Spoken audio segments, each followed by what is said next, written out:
Hey team, what is up? Thank you very much for joining us again this week, and I just wanted to talk to you guys about a few of the different changes that are going to happen here at becoming a bowhunter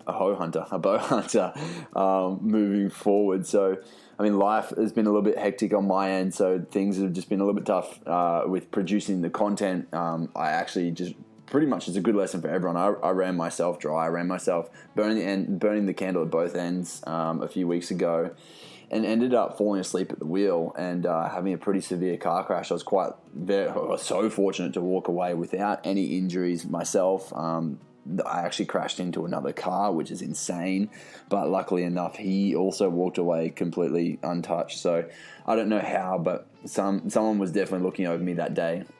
And I feel so very fortunate to be alive. So, guys, make sure you're looking after yourselves. Make sure you're not doing what I did and burning the candle at both ends. Like I'm running a company, plus I was working at a gym and filling in for someone while they're away.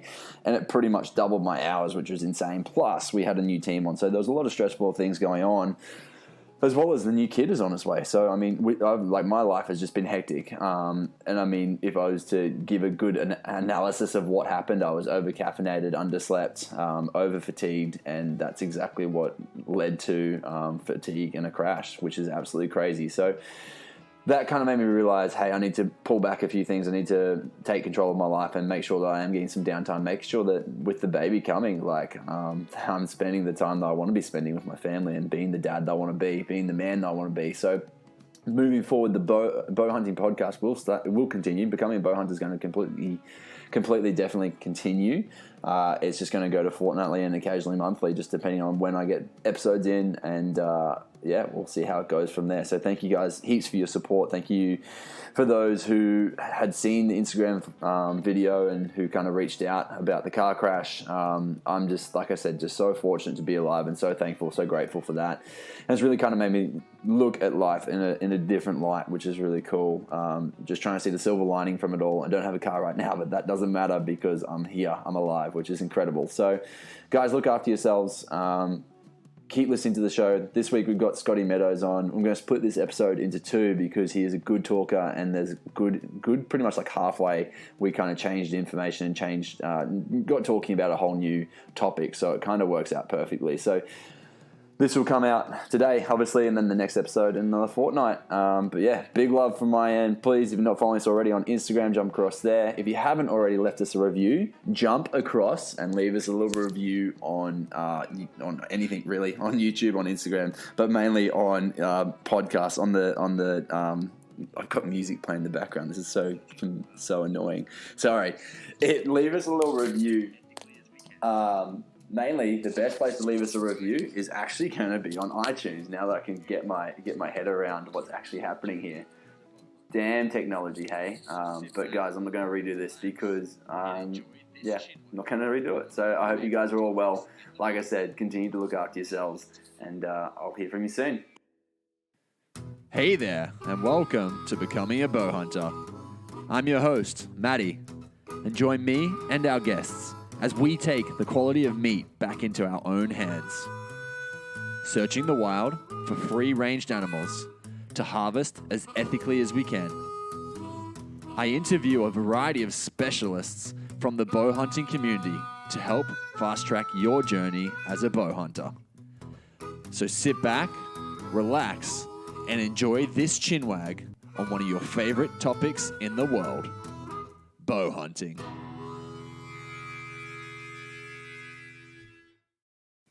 Bow hunters, welcome back, and Scotty Meadows, welcome, mate.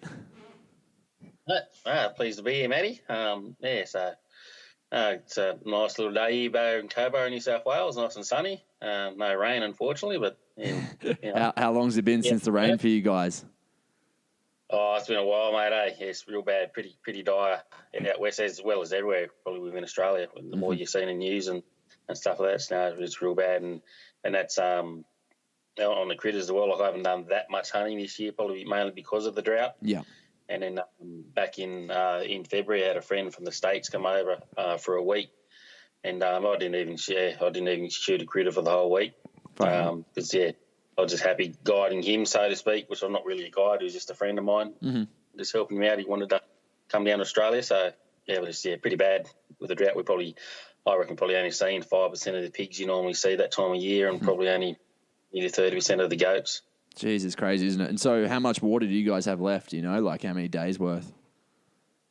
Seeing on the news, I think we've got until might be March or May next year. Okay. Our water comes from Lake Burrendong, so I think it's getting below the spillway level at the moment, and that's supposed to be around November-ish, I think, like that. And then they've actually got to put some pumps in there to pump the water up over the wall into the Macquarie River. Yeah. But that's where we actually get our water from, and as well as other towns, Nyngan and Narromine and Dubbo. Mm-hmm.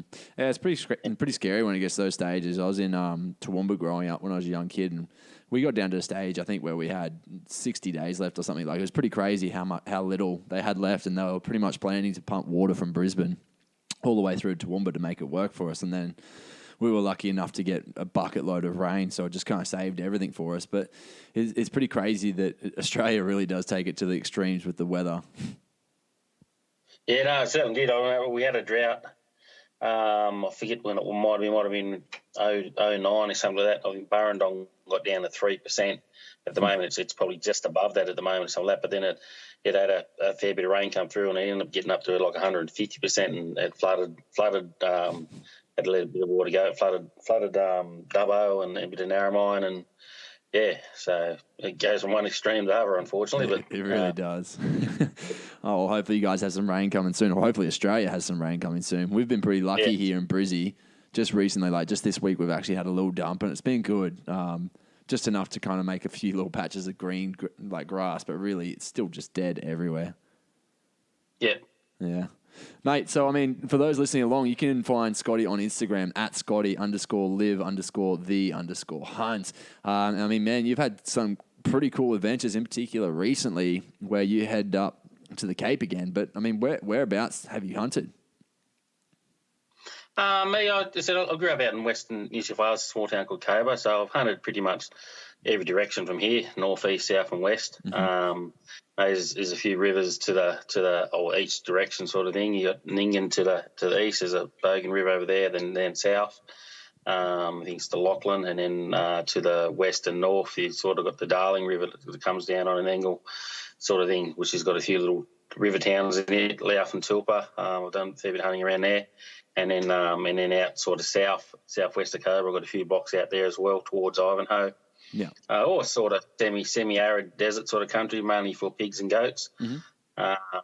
And I've done a few guided hunts. I've been up with, you're lucky to meet and become friends with Wayne Priest. He doesn't do too much hunting or guiding nowadays. But I've been up with him back in 2016 chasing the Reds. Whereabouts was that? Where's he? I think we were in. He's up at Kilcoy. Oh, yep. Yeah, cool. Yeah, not far in that area. I'm not too familiar with all the areas up there, the Brisbane Valley and such, but but we're up there with Kilcoy, near Kilcoy, one of his concessions there, and up there for 6 days, and was lucky enough to have Dougie Stojanowski in camp as well. So from Arrowhead Magazine. So I've been on a hunt with Doug. I've invited him out here west once, and then that one there, that was the same year actually in 2016. So hunted with Doug in January back in 2016, and then during the roar up there with Precy in 2016, was lucky enough to get a nice red for my first one anyway. So yeah, beautiful, man. I mean, for those who have been following along on the magazine side of fronts, like if you've been following either of the major Australian bow hunting magazines, they would have seen your face around quite a bit. You're definitely someone who submits a few photos and a few stories as well. Where's the drive for that come? Originally probably started on the there's a bow hunting forum that Antonio Lara run in conjunction with Pacific Bowhunter at the time. So I started getting onto that and writing submitting a few stories and photos, and not that I was really good at English or anything like that. I just had probably people might say a knack for writing and telling a bit of a yarn. So I sort of grew from that, and my sort of writing, I believe, was I try to describe it to be very descriptive in my writing. Yeah. So to speak, with words and stuff to tell you a bit more about how I'm feeling, what the animal's doing, and then the elements like the wind direction and stuff like that. So I'm pretty descriptive in my writing. Hence, that's where my sort of user tag "Live the Hunt" come from, because I wanted you as a listener or the reader to be feeling like you're there with me, sort of thing, and living the hunt with me. So Yeah, definitely. that's where I get username from, and it sort of progressed from there. The forum with social media, it sort of was not slowly dying, but diminishing a little. So then I sort of, with social media, Instagram and Facebook, but I just sort of loved the writing aspect of it as well. I still post on there. But generally I'll write some stories into the magazines, and then a few months after they've been out in the magazine, well, then I'll put the photos up in the forum, or the story up in the forum. But the advantage of that is that I can put my own photos up there, few photos, and describe a bit more as referring to such as say in a magazine you can't really say, or just look to the picture below, this is what Scott was doing or something like that, because I don't have any input of how the layout of the story goes, or the pictures or what they use. But on the forum, basically my forum, I can put whatever photos I want on there, and add like captions and do whatever as well like that. So that's cool. And so are you jotting down notes after each hunt, or is it all by memory? A little bit. Like on a real big hunt, I'll jot down some notes. But generally, I'll have, nowadays anyway, with Instagram, that you'll have your phone. A fair bit. So I might record some things on my phone that I'm like that you're going to post on an Insta story or something like that. So that'll sort of help jog my memory. And I also carry 2 cameras. So I generally have a camera in my backpack, a good one for photos and the like, or when you get a critter or something like that. But then on my waist belt, I'll have a little point and shoot camera, which I'll use to get action shots or of goats feeding or a friend stalking in on a pig, and that'll have the date on it, sort of thing. So that I can look at, and I'll take a lot of photos. So that'll sort of help jog my memory of what I've done that day, and then in particular, then what sort of hunt I might have been. Sorry, I was going to say, what cameras are you actually rolling with? I've got a mirrorless one for me better pictures, which is a Canon EOS M3, and I've got a few lenses with it, and then I've got a little I think it's a HSX or something like that. It's a little Canon one as well, HSV or something like that. It's just a good little point and shoot one. It's got a good megapixel on it. It's up around 20 megapixels for a pic. Yeah, I'm pretty sure they're the ones that vloggers use. Like a lot of people who do like everyday vlogs, they're like one of the top recommended cameras for that. Yeah, right. Yeah, I just wanted one that takes a good megapixel range and get a nice photo, and then with a good zoom in, so you can get an action shot or something like that. Zoom right in on the computer and still get a reasonable picture that you can post on Instagram or something like that. It might be a bit different from a magazine, sort of, so to speak, but for Instagram and that, with the pixels and it doesn't look too bad. So yeah, definitely. And so, have you ever tried to do self-filming hunts? A little bit, not that often. On my bow, I have it's called a Tacticam. It's like a stabilizer mounted video camera, basically. I've been using that for the last several years, and they've got a few models out now. I sort of use that, but it's obviously in front of me. It's looking at the critter, so to speak. I have got a good Panasonic camera, but I don't self-film that often. Mainly if I'm with someone or with like on a good hunt for a few days or something like that, I might take me, if we're sitting up in pairs on a blind or something like that, we might I take the big video camera and get a bit of footage, which we have done. We've got a little bit of footage. But then just more recently in this last hunt, I just had one up the Cape. I actually purchased a little a GoPro, just sit up in the pocket of me limb to get a bit of filming back on me, so to speak, drawing and sneaking around, and then you got the front picture of me Tacticam. So definitely. That's on my last couple of posts I put up. So yeah, no, I was actually watching along while you were there, like watching your little stories you were putting up, and it was really cool to have those different angles. And obviously you had, I think it was Maddy with you taking the films as well from a distance, so you could kind of pair all of the points up, which is really cool to see. Yeah, that's it. Yeah, Maddy's always with us. He's filming with a camera there as well, which is pretty good. You get a couple of different angles, so that worked out pretty good. Other than in one of the balls there, we might have got something happened with the it just stopped playing for some reason. You had that little the clip there, a little bit of footage, but I think it was the one I got in the creek. Yeah, it got me sneaking up on it and stuff like that. But it's actually when it comes to the shot, he's actually missed it. But when you look on the computer that night, it was there, but it just stopped playing like the SD or something like that. So how frustrating! Still technology at the end of the day, right?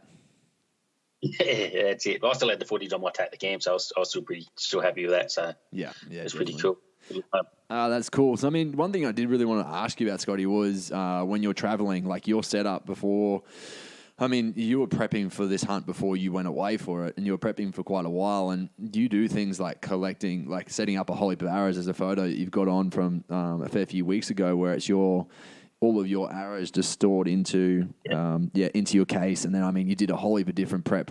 Like so in those arrows, they've all got broadheads. They've all been tuned, I believe. And then you've gone ahead and kind of set up everything. You said that you haven't really done that many trips, but you're starting to get an understanding of what to do each time when you do go on a trip. So maybe if we could kind of talk through, like, when you're traveling with your gear, how do you go about it? What are the best steps to do? Like, I mean, one of the last hunts I went on with a friend, and he rocked up with a quiver of arrows, and that was it, because the last hunts he'd been on before that, he thought if he had more than one shot that he would have a great time, and he let go of 5 arrows, I think, within the first day.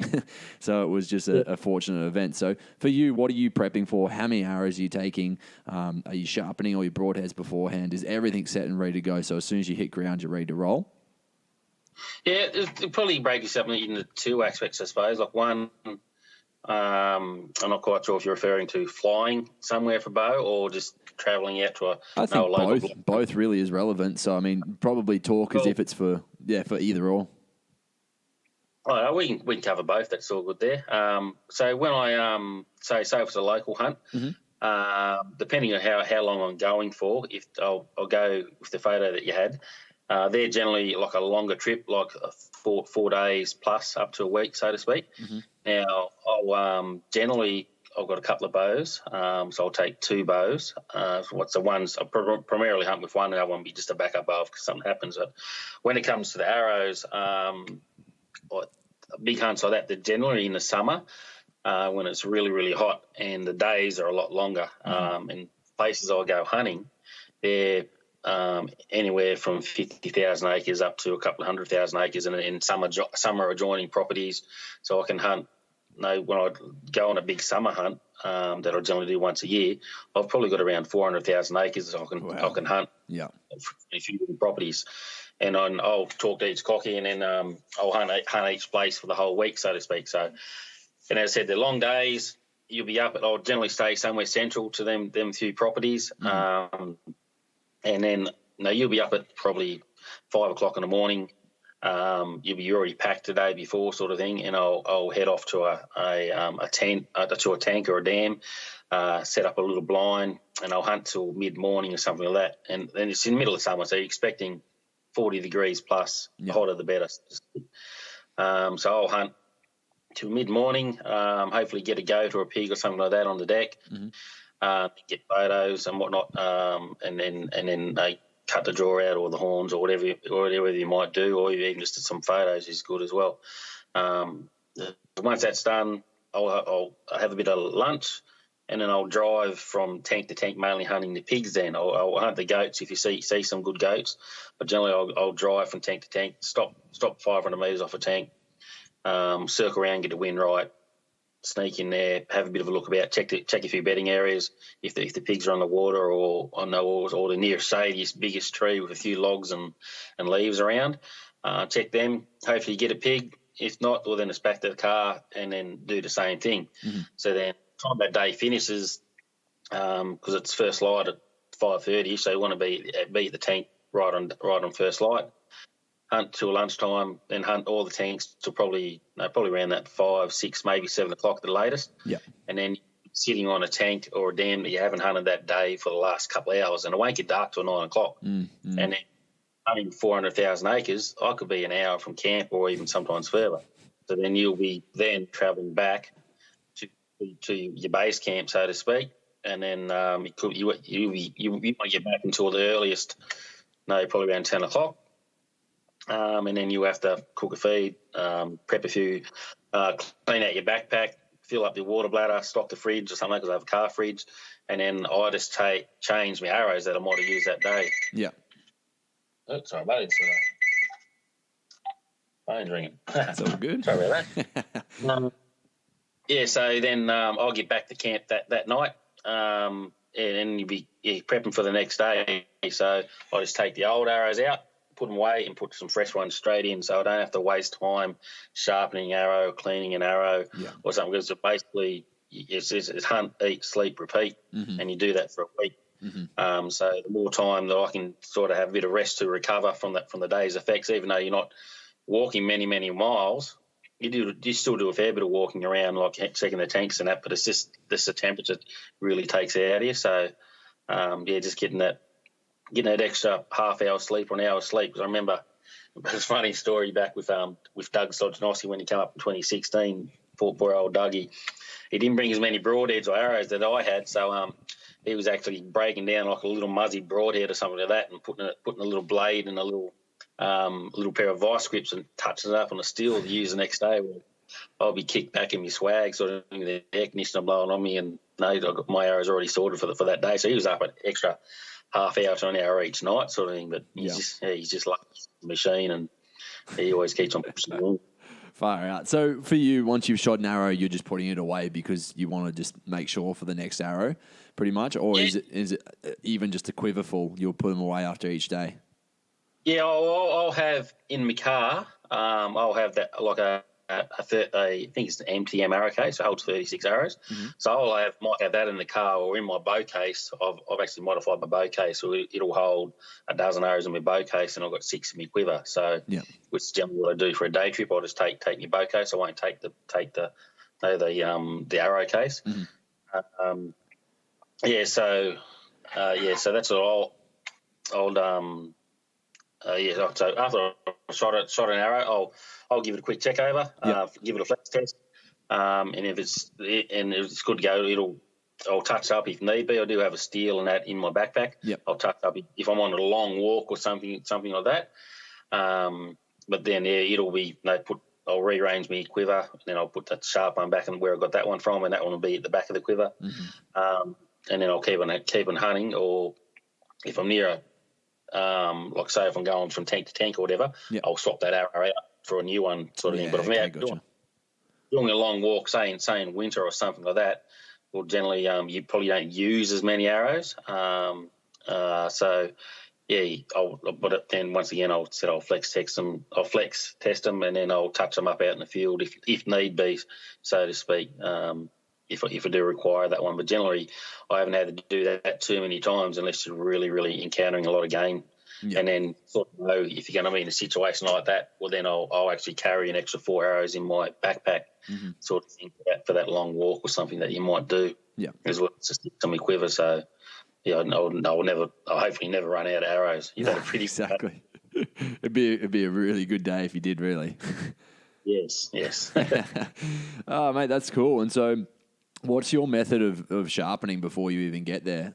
Like before you've gone on your hunt, do you sit there with the steel, or have you got a file system set up, or are you using like a Work Pro mate or something? What's your go-to? Yeah, I've tried a few over the years. I've got a couple of diamond steels, a couple of little like a Lancy sharpener and stuff like that. But for the most part, of a fella on the Bowhunting forum put me onto it's called a Work Sharp knife sharpener. Yeah, it's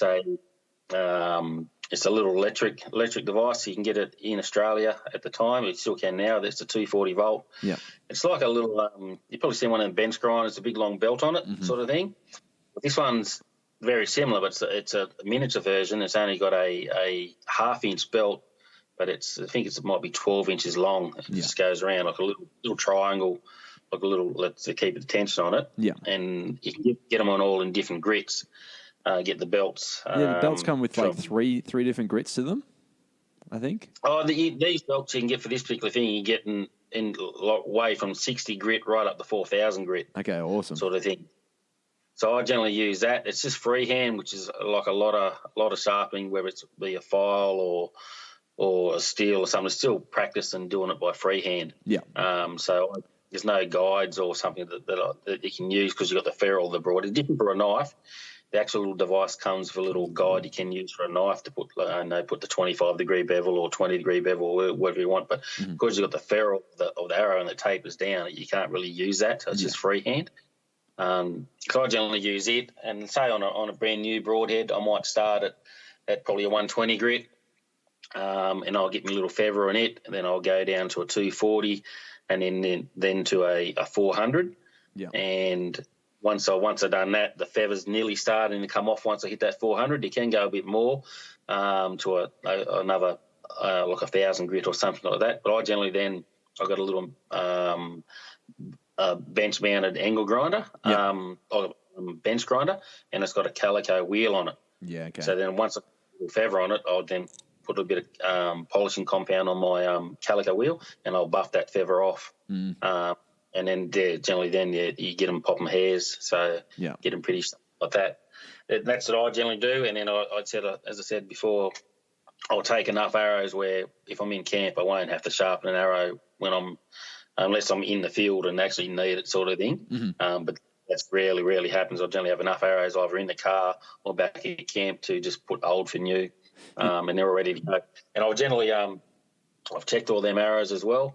Before I've sharpened them up originally, I'll fire them all at 30 metres, and then I'll take the best lot, the best 36 arrows or however many I'm taking that hit that little 2-inch group on a Reinhardt target. Yeah. If they're not hitting that, I'll sit them aside. There might be something wrong with them. Might need refletching, or one of the components might be out, or a knock or something like that. And then you can also then do a bit of knock indexing and sort of tune any flaws you might have out in a particular arrow as well. But generally, I'll fire all of them and take the best 36 or something like that I know are going to be aiming where my pin is and hit it, sort of thing. Yeah. And so you're doing that with field points or with the broadheads you're going to be using? Well, tuning process, I'm sort of self-taught with how I tune my bow and stuff like that, and then sighting in, which we can probably go into if you want. But I'm sort of all self-taught, so generally by the time I'll go through all my tuning processes, I generally can get my field tips and my broadheads hitting together is what I strive to do. Yeah. So once I've done once I've got it all sighted and ready to go, I'll fire every broadhead, every arrow I've got, which I've got a fair few, like a little Boy Scout like that.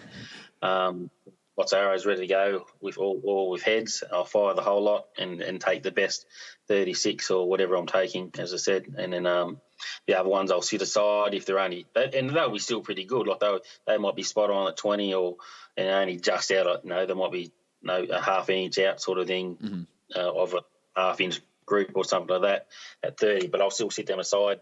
I might turn the knock if I had time. I might index the knock and turn and check the next one, sort of thing. Yeah. Or you might find a little flaw with how you fletched it or done something, but either way, I'll sit that aside and I always take the best ones that I know are going to be shooting like darts. So yeah, and once you've shot them into the Reinhardt, are you having to resharpen those broadheads? Yeah, I'll sharpen them. Yeah. Yeah, so that's where I've sharpened them.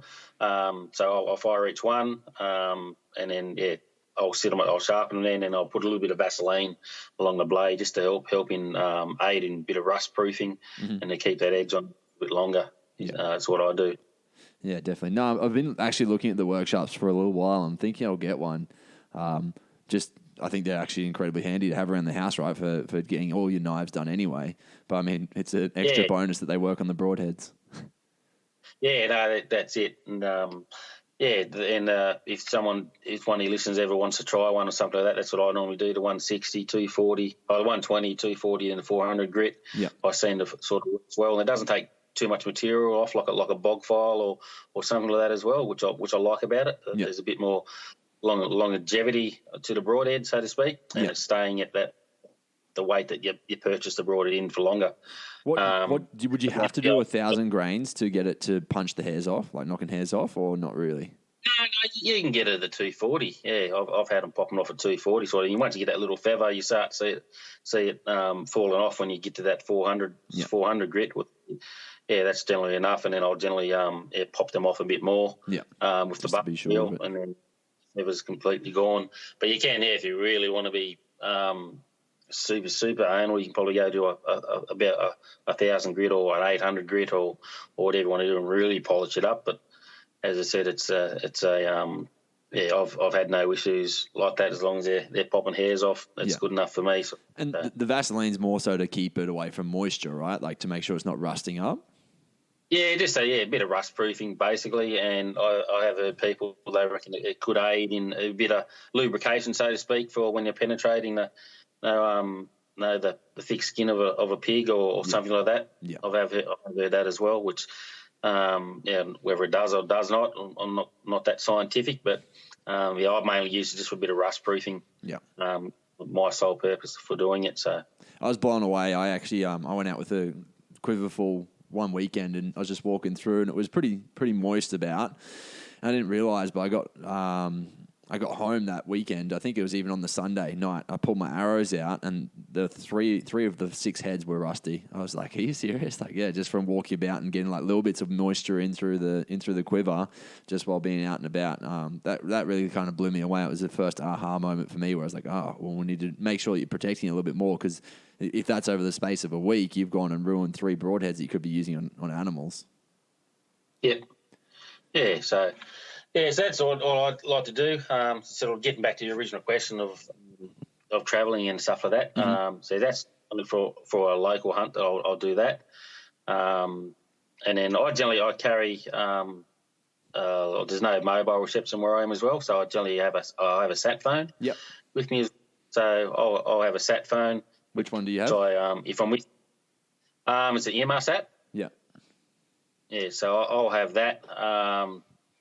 With me in the car. If I'm hunting in pairs, I'll leave it in the car because then but if I'm by myself, it'll be with me, as well as a little 5-watt radio I keep in my backpack, and then which I was always in my backpack. But then once again, if I'm in pairs, we both got a radio each sort of thing, and a sat phone's back in the car if we need it, for a breakdown or if something happens with one of us. One of us we can always get back to the car and call for help or something like that. If I'm by myself, I carry it with me. And then I also have a little EPIRB as well, a little fast find 220, I think it is. Yeah. Sort of reminds me, actually, my 7-year battery life is about to run out in the next month or two, so either getting a new one or getting a new battery. Which is always pretty handy for a bit of peace of mind, and it's registered. So if something happens with me, they can. I can, if I trip it or let it go off, they'll let my partner know, and then also the authorities to come get you, which I highly recommend getting one of them. And they're that small nowadays and don't weigh much. It's just the peace of mind. Good peace of mind for your family, I think, more than anyone, right? Like, yeah. Very. And literally, it's just a button. That's it on the device, isn't it? Just the button you can press if you ever get. Yep, yeah. You just flip up a little, might be a little lid or a little tab or something, depending on the model or make or something. You just pull out and to activate it, so you can't accidentally activate it. Yeah. Some sort of procedure there or something to activate it, which is generally written on it or something like that. Mm-hmm. And then you pull the tab, lift it or whatever it might be, press the button, and then it'll send a signal and sort of and go from there. Yeah, definitely. Haven't had to use it as yet, but yeah. Always a peace of mind having such a device. And also I have, when I head out as well, I have little detailed maps. I've got topo maps of a lot of places I hunt. Yeah. They're not that much deer to get, which I find is really, really handy. How about something like Google Maps, like using an app instead? Have you compared the two to see what it's like? Yeah, I haven't used Google Maps that often. I'm probably not too computer illiterate, so to speak, probably in getting all the maps and getting them on your phone or however you might do it. Mm-hmm. But I'll generally, I've got a good GPS, which has got all the tracks and stuff in it, and all waypoints and whatnot that I'll have. But as for the actual visually of the map that you can get on your phone, there's no coverage and stuff like that where I go. I know you can. You can save it in advance, yeah. So, Maddy Moore, he used GPS Essentials. We were up in the Cape just recently. Okay. Which is a good one. I've only just not long put it on my phone. I haven't had a very good play with it as yet, but it was really good for him because he'd have the bit of Wi-Fi at the house, and then he'd get the get his area that he's going to hunt that day on his phone, Yeah. and then he wouldn't turn his phone off, and then he'd have it, and he'd sort of pick up his GPS in his phone, Yeah. where he was on his sort of map on that GPS, cool. and he could zoom in on the creeks and stuff that we were walking, and it still have good clarity. Mm-hmm. That was pretty good. I didn't mind that one, so I'm gonna persevere with that one a little bit longer and learn how to use it. But generally, where I go, I've been going out there for years now. I know the places like the back of my hand. Yeah. And all the roads and so there's several properties joined together, so I know all the roads go and all the tanks are, and I've done a lot of reconnaissance on like in my vehicle, and as well as a quad bike that I own, Mm-hmm. checking all the backs and back places and back creeks and things that you've got no roads to go to check. Yeah, definitely. Yeah. And so, I mean, outside of that, for your regular, like your local hunts, what else are you packing? Is that pretty much it, aside from like food and your sleeping wear, obviously? Yep, I'll generally have like in my backpack. Like I said, I'm a bit of a Boy Scout. I'd rather have it and not need it than want it and not have it. So I got a good little backpack. I'll have 3 litres of water in it, in a camelback. I'll have me sat phone. I'll have a radio. I'll have a good knife on my belt. Yep. Just for a range of things, whether it's cutting a head or a horn or something like that, or knocking out a pig jaw. Mm-hmm. And also generally like a bit of protection. Like, no use getting charged by a pig and having a big knife to protect yourself in your backpack. Yeah. Which I've heard people troubles with before. So I always have it on my hip, and then in my backpack I'll have another smaller 11-man knife that I'll sort of find handy sometimes. So I have a few cable ties, a roll of electrical tape, a good little first aid kit, snake bandage and the like, the bandages and patches and things that you might have in a good little first aid kit I'll have in there as well, as well as me herb. What else have I? Have a bit of generally might carry a little bit of tape as well, like a you might see in the footy players. I use that for sometimes for big walks. You might put on. You might be susceptible to some blisters or something like that, so I might have that. Yeah. On my heel or something like that, where I might get a blister, or if you try new shoes or something like that, I'll have that in my backpack. So I have a little bit of rope. Yep. So I have used. I've actually probably only mainly used it for when I'm getting in a tree stand. I pull my bow up. I've used that a few times, the rope, as well as a few times I've got a good billy, and I've set him up in the shade. I've actually tied the rope from a tree limb to a tree limb, and then I've tied the horns up to the rope. And then you come back a couple of hours later, and the rigor mortis sets in on the billy, and then you pull the rope and everything away, and then the billy's sitting there. It's a good way, so you're not actually holding him up. So it's a good way to show a really good photo in the best light that you can, which I try to do with all my photos. Yeah. Always wipe the blood and stuff. I normally have a bit of a rag in there as well, that I use to wipe a bit of excess blood away, from around the mouth area or something like that, or off the animal as well. Yeah. And I've also been known to nearly empty my water as well, like cleaning a pig or something like that, which is so you suck it up in your water bladder and then you just sort of spit on a pig, so to speak. Cleaned up. A little pressure cleaner, but clean that off and that, and try to do that if possible. That's pretty much about it, other than the camera gear. I have a good camera and a couple of spare batteries. I have spare batteries for my camera and my flash. So I have a good tripod in there as well, and then just a little bit of food. And then obviously everyone will probably carry toilet paper as well. It's always handy in a plastic bag, as well as another plastic bag I might have. If you might get a fox or a cat or something like that, where you might take the head and then you put that in a plastic bag, as well as like the rubbish that you might have in a few snacks that day. I sort of find a Ziploc bag or something like that. You can put the rubbish in and then put that in the backpack, and then that'll keep any ants away. Like, it's nothing worse if you just had a little can of tuna or something like that, and you throw it in your bag and the juices go everywhere, and you're sitting on a blind or something like that. And next minute you look over in your bag and it's covered in ants. Like, that's just happened. Like, I carry a plastic bag and put all my rubbish in a plastic bag, then put that in your backpack, and the ants can't, or they don't find it quick enough anyway. Yeah. To get in there and get all over your bag. So that's the another basics. little Yeah, tip. exactly. What are the zip ties and electrical tape for? So, I mean, you said you use the zip ties to occasionally do the goat horns and strap them up, but what about the electrical tape? Sometimes with electrical tape, I've used it. Sometimes I've might have cut my finger.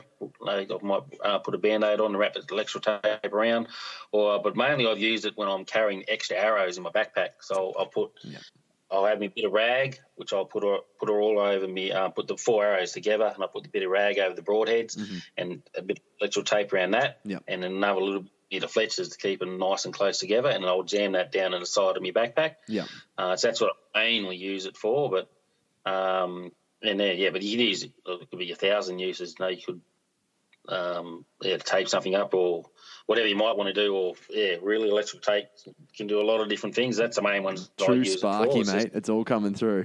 Yeah, that's it. You're not a good electrician unless you get a roll of Sparky. Exactly. That's great. So, I mean, that pretty much covers up what you do for a regular hunt. What about on this last trip that you did when you travelled up north and you're flying with your gear? What are you aiming for there? Yeah, with the flights I've done, for your listeners, I've done 3 flights. I've done 2, one up to Weipa, and then recent one was up in the Cairns, and then we drove from both places, and also done an overseas trip to Africa. Yeah. Now, I'd done a little bit of research prior to when I went to Africa. I'd done the chasing Malacca and Rooster up in Cape York. I'd done that trip, and then 8 months later is when I done the overseas trip to Africa, which is in July last year. Mm-hmm. And then this year, and the last few weeks I've gone up Cape York. So I done a bit of research and looked in the arrow travelling airline cases. Yeah. And I ended up getting the Eastern double roller bow case. It was on wheels and it fit 2 bows because ultimately I was heading a long way over to Africa. I'll probably definitely go back one day, which is another story.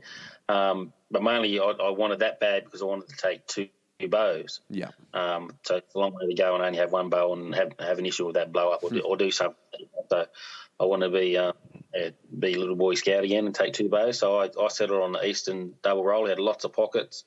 It fitted 2 bows. They were all priced around the same, or anywhere from $400 up to $600. I think at the time, mine it might have been $500. There's probably some other stronger cases out there, and there's probably a lot of weaker ones as well. But Eastern I took on as like the arrows are pretty good, and the bag has been pretty good, and the actual bag come with a good airline, which I brought separately, a airline travel case, which is you can put over it as well for extra protection. So I ended up going with that bag. And then being where I am in Cobar and then flying the nearest airport was Dubbo, which is 3 hours away, and I looked into it. They actually use a Dash 8 plane, which is only limited to 23 kilos, which a lot of airlines are. So I then opted, if I was going overseas to that particular trip, 23 kilos probably wasn't going to be enough. And then especially taking 2 bows and arrows and stuff. So I actually, for travelling, it's easier and cheaper to purchase another bag instead of taking 2 bags at the airport and checking 2 in and then you get stung with the extra bag. It's better to pay, I think it was $35 at the time for the flight. So I think from the most recent one, I think it might have changed now. It's $45 per bag, but that's still a lot cheaper than taking 2 bags to the airport. Yeah, but only they're saying you got 1 sort of thing. So I definitely recommend if you're travelling, if you can, if you want to take 2 bags, purchase early with the bags. Yeah. And then I brought the little Eastern arrow tote, holds arrows. So then it sort of held arrows in the bow case with my bow, and I sort of wrapped my limbs and the sight and all the little protective things of that in my bow hunting clothes. And then I weighed it all. I had a few little extra things in there, like when you're flying, which I know now as well. They've actually changed the laws again. You only allowed 20 batteries, so it's a handy one. So in Australia anyway, I'm not sure about overseas, but in Australia you only had 20 batteries. I actually got a heap of little batteries taken off me this most recent trip, some AAA batteries. Yeah. So because I was taking up a couple of cameras, I'd like the GoPro, I had my Tacticam, me point and shoot camera, and then my good camera, and I had a video camera as well. So I had about 30 odd batteries. So I had some taken with me. So that's something for listeners to take note of. Look into all of that and what you can and can't carry on the flight. Yeah. So that was with that bag, with the archery kit, and then I purchased another bag. Mm-hmm. Generally kept my civilian clothes in, so to speak, and knowing your toiletries and whatnot, and some other clothes and shoes and whatnot. But then in my sort of little wisdom, going through airports with a big bag and the like, I actually went and seen an upholsterer in Dubbo, and on my airline travel case, I got sewn some 2-inch clips that you see on a backpack. The clips you clip in on a backpack. Yep. I got some clips. I got clips sewn on one bag, and then on my other little bag that I take, which is also can be on wheels as well. Mm-hmm. I've got the female side of them clips, so I can actually clip them 2 bags together. Cool. So I had my little backpack, your little hunting backpack that you normally carry. That was on my backpack, on my back, and then I had me big airline on my bow case, and then my civilian bag, and they clipped together. And then so I only had the wheel one bag instead of trying to carry 2 sort of thing. So that worked a real treat. And I actually showed Ian Summers there when I was up the Cape. He loved that idea. So he's been overseas a few times hunting and travelling, and he thought it was a pretty neat little idea. So he might take that on board as well. So it was a handy little tip. Yeah. And then for travelling as well, I sort of looked. I've only been overseas once.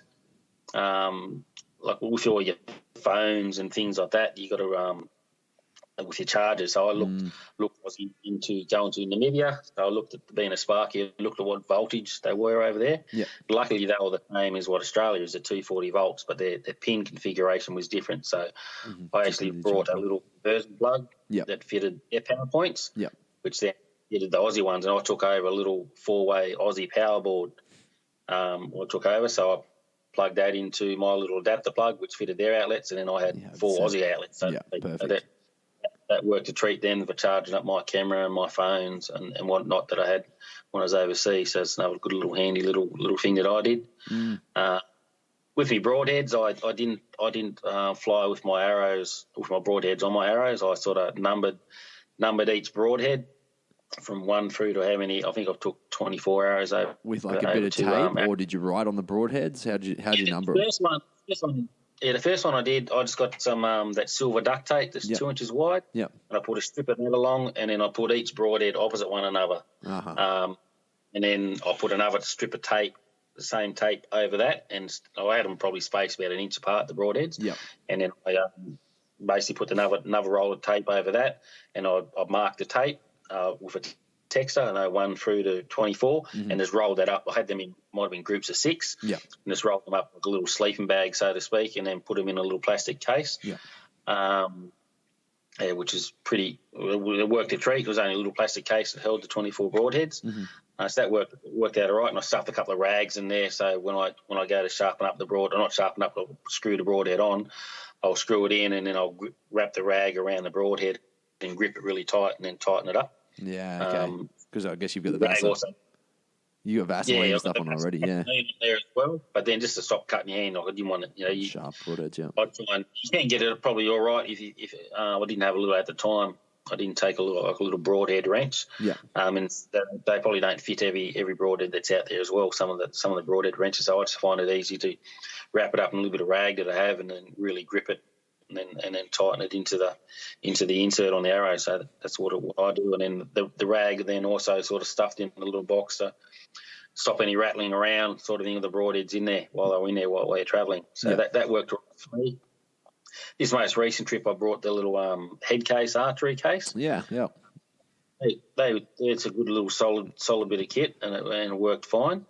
The one thing I probably didn't like about it is they are a little bit weighty. I took 36 arrows up this most recent trip. I probably didn't need that many, but as I said, I didn't want to be sharpening arrows at camp or nothing like that. So better to have them than not need them, sort of thing. So yeah, definitely.